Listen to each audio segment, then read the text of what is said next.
Hello hello hello hello, good morning everyone, good afternoon, good evening.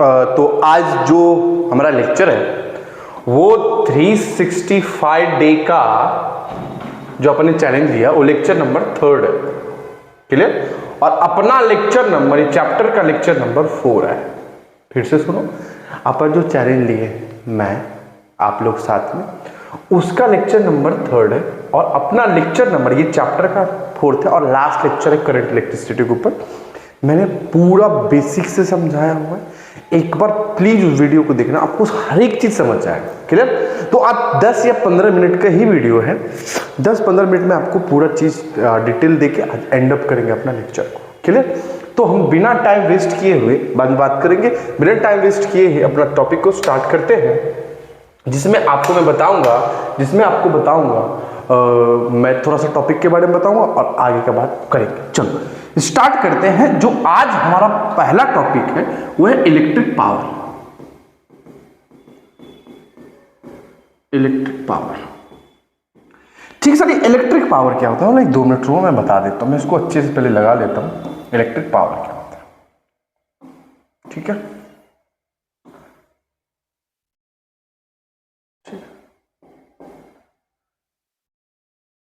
Power जो होता है the rate, दूसरा marker low,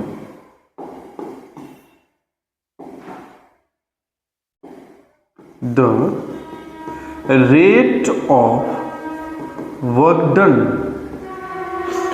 for, the rate of work done बोल सकते हैं। Power का फॉर्मूला मैं बता दूं पहले, तब लिखते हैं डेफिनेशन। ठीक है, चलो पावर का पहले formula, power is equal to work done by time. किस रेट से काम हो रहा है, चार्ज ट्रांसफर हो रहा है, वर्क डन। मतलब सर क्या?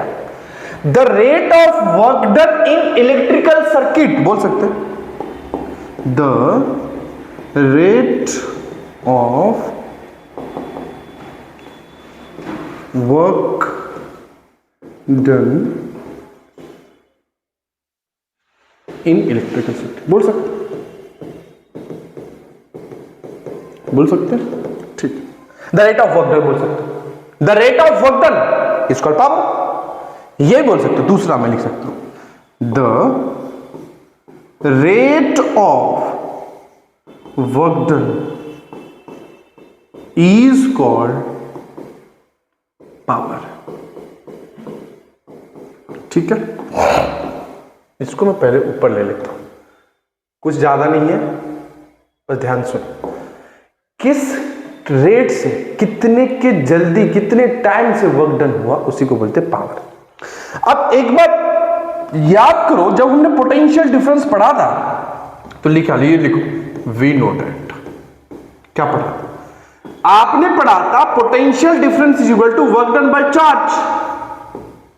तो इधर से वर्क डन क्या आएगा? इधर से जो मैं वर्क डन पूछ दूं तो वर्क डन लिखोगे Q इंटू वी, लिख दोगे। इसको मैं इक्वेशन नंबर 1 बोल देता हूं, इसको इक्वेशन नंबर 2 बोल देता हूं, राइट है? बोलेंगे ठीक है सर। बस आप ये याद रखो, वर्क डन का फॉर्मूला था W/T, उसके बाद सब फॉर्मूला याद है, ठीक है? आगे तो लिखेंगे, मैं देखा था पावर का formula work done by time. अब वर्क डन का formula charge into potential difference, charge into potential difference बटा टाइम। और याद करो, सबसे बेसिक फॉर्मूला आपने जो पढ़ा था वो पढ़ा था I is equal to Q/T। और ये देखो Q/T दिख रहा है क्या? दिख रहा है ना? तो पावर का फॉर्मूला हो जाएगा V इंटू I। जितना बॉक्स कर रहा हूं आपका फॉर्मूला है, ठीक? क्लियर हो गया? आपको 2 मिनट के अंदर आ जाना चाहिए, ठीक है?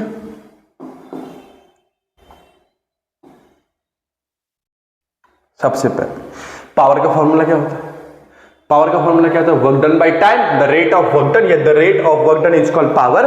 हमको ये पता था पोटेंशियल डिफरेंस से, potential difference is work done upon charge. तो इधर मेरे को वर्क डन चाहिए, तो क्या है? Charge into potential difference. ये क्या है रजा? ये है आपका पोटेंशियल डिफरेंस। ये क्या है? ये है वर्क डन। और ये अगर मैं पूछ दूं तो ये क्या है? चार्ज। तो अगर मैं बोलूंगा ये वर्क डन मैं इधर रख सकता हूं, बोलेंगे हाँ सर, तो मैंने इधर को रख दिया। और मैं बोला ये देखो Q by T, Q by T, ये Q बाई टी क्या है, ये Q बाई टी है करंट, तो आ जाएगा I इंटू मतलब BV इंटू आई। पावर का फॉर्मूला आ गया V इंटू आई। V मतलब क्या सर, ये पोटेंशियल डिफरेंस, ये हो जाएगा करंट। एक और लास्ट फॉर्मूला बताता हूं, देखो एक ना, we know that Ohm's law, Ohm's law क्या था, Ohm's law, V is equal to IR। तो इधर को V दिख रहा है तो उधर IR पुट कर सकते हैं, बोलेंगे ठीक है सर, तो मैं इधर बॉक्स करता हूं और मैं एरो कर देता हूं इधर पुट करना। तो नेक्स्ट लाइन में आप क्या लिखोगे, लिखोगे power is equal to V I, तो power is equal to V की जगह लिखोगे आई आर इंटू आई, और आई क्या हो जाएगा, आई स्क्वायर आर।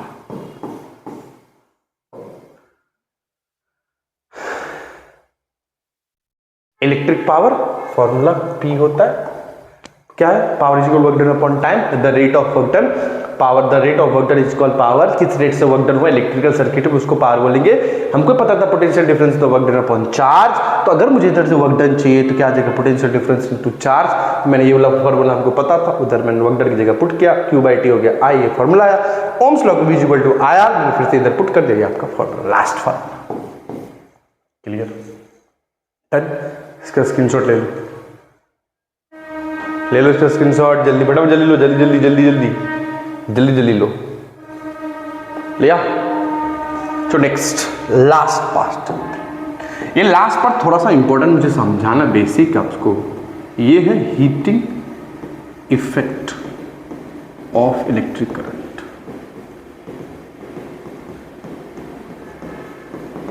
क्लियर, ये थोड़ा सा मुझे सिखाना है, तो पहले इसको ब्लॉक से मैं बॉक्स कर देता हूं, डन। अब इसको लेके चलता हूं ऊपर बढ़ती, क्या हीटिंग इफेक्ट। हमको सबसे पहले ना एक टॉपिक पढ़ा के बताओ, आपने रेजिस्टेंस क्या पढ़ा था? अगर आप लेक्चर नंबर 3 देखोगे, 3 नहीं सेकेंड लेक्चर देखोगे, उसमें हमने रेजिस्टेंस की बात की। रेजिस्टेंस क्या होता था?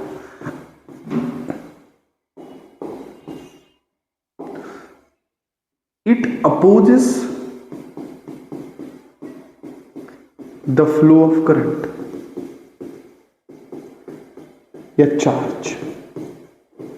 रेजिस्टेंस क्या करता है? चार्ज को अपोज करता है, चार्ज को आगे बढ़ने के लिए रोकता है, तो भी चार्ज आगे जाता है। अगर मुझे कोई मैं धक्का मार के जा रहा हूं तो मेरे बॉडी में हीट आएगा कि नहीं आएगा? अगर कोई धक्का मारा, ऐसा रुक रहा हूं, ऐसा रुक रहा हूं, तो भी चल रहा हूं, तो मेरे को वर्क डन ज्यादा करना पड़ेगा, तो हीट ज्यादा आएगा कि नहीं आएगा? तो ऐसे ही क्या होता है जब आप, सुनो एक चीज और बताता हूं, मैं इसको साइड में रख लेता हूं, आपको काम में।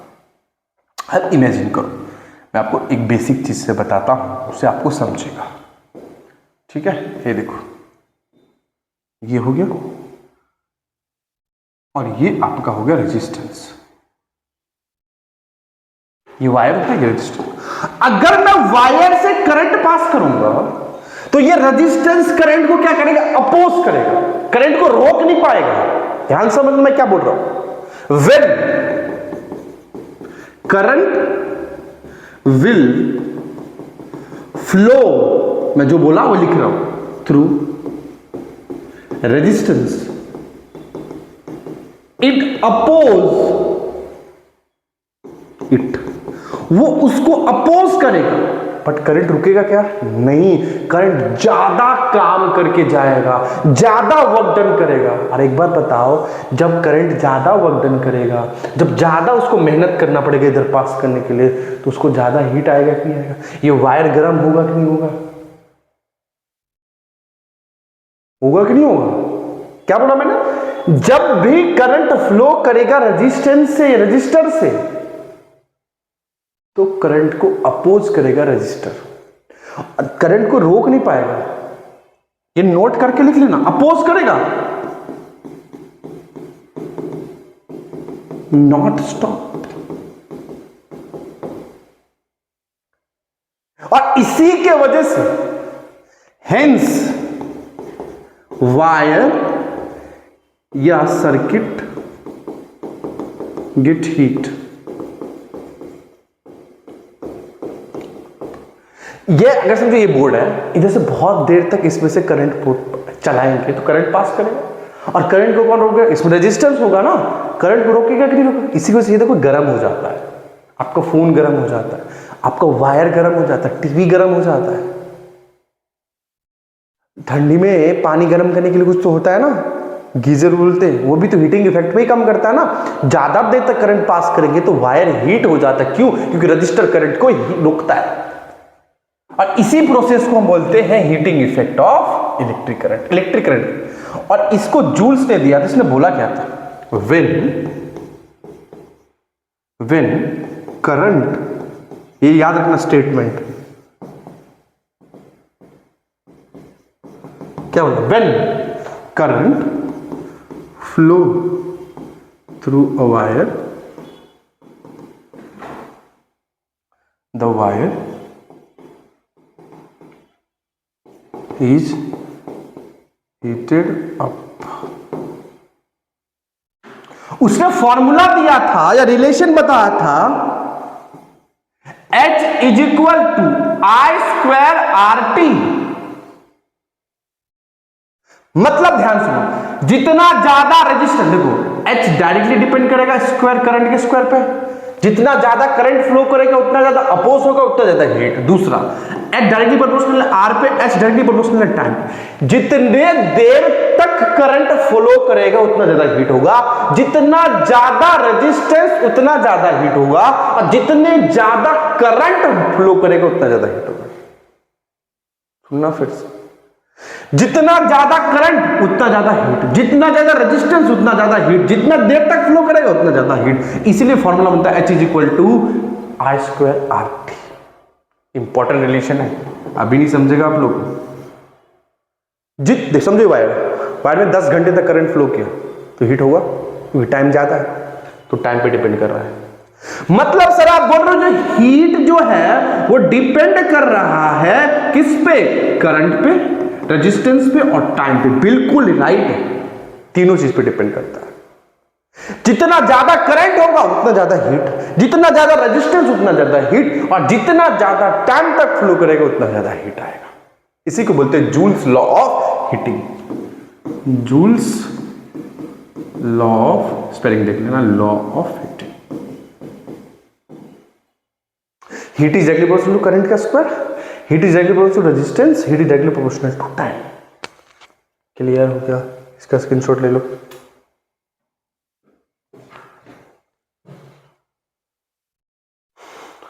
लिया? देखो एक बात सुनो ध्यान से, आपका चैप्टर होता है इधर ही खत्म,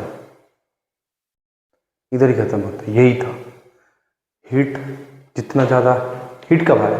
जब करंट फ्लो करेगा, करंट को रोकेगा कौन? रजिस्टर। जब रजिस्टर रोकेगा तो करंट को जबरदस्ती काम करना पड़ेगा, जबरदस्ती जब काम करे तो हीट आता है वायर के अंदर। और हीट किस पे डिपेंड कर रहा है? करंट पे, रेजिस्टेंस पे और टाइम पे।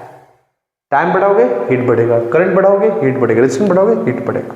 यही है जूल्स लॉ ऑफ हीटिंग। और फर्स्ट हमने पावर सीखा था। पावर क्या होता है? Power is work done upon time. और वर्क डन का फॉर्मूला क्या पढ़ा था?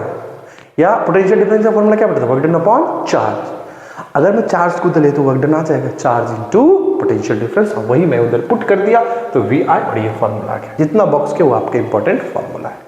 क्लियर? 2 ही टॉपिक बाकी था आज के लेक्चर के लिए, इतना ही। और नेक्स्ट चैप्टर हम जो स्टार्ट करने होने वाले हैं ना, नेक्स्ट चैप्टर हम जो स्टार्ट करने वाले हैं वो एक इंपॉर्टेंट चैप्टर है, कल से स्टार्ट हो जाएगा। मतलब आज आपका वीडियो डल जाएगा, कल से हमारा वो लेक्चर स्टार्ट हो जाएगा, जो कि बहुत ज़्यादा इंपॉर्टेंट चैप्टर है। मेटल नॉन मेटल के ऊपर रहेगा, तगड़ा टॉपिक पढ़ाऊंगा, एक एक पॉइंट बताऊंगा जो आपके टेक्स्ट बुक में है और टेक्स्ट बुक से बाहर भी आ सकता है। क्लियर? और जैसे प्यार दे रहे हो वैसे प्यार देना, वीडियो को लाइक करना, चैनल को सब्सक्राइब करना, नोटिफिकेशन का बेल प्रेस करना, हर जगह शेयर करना। Bye bye.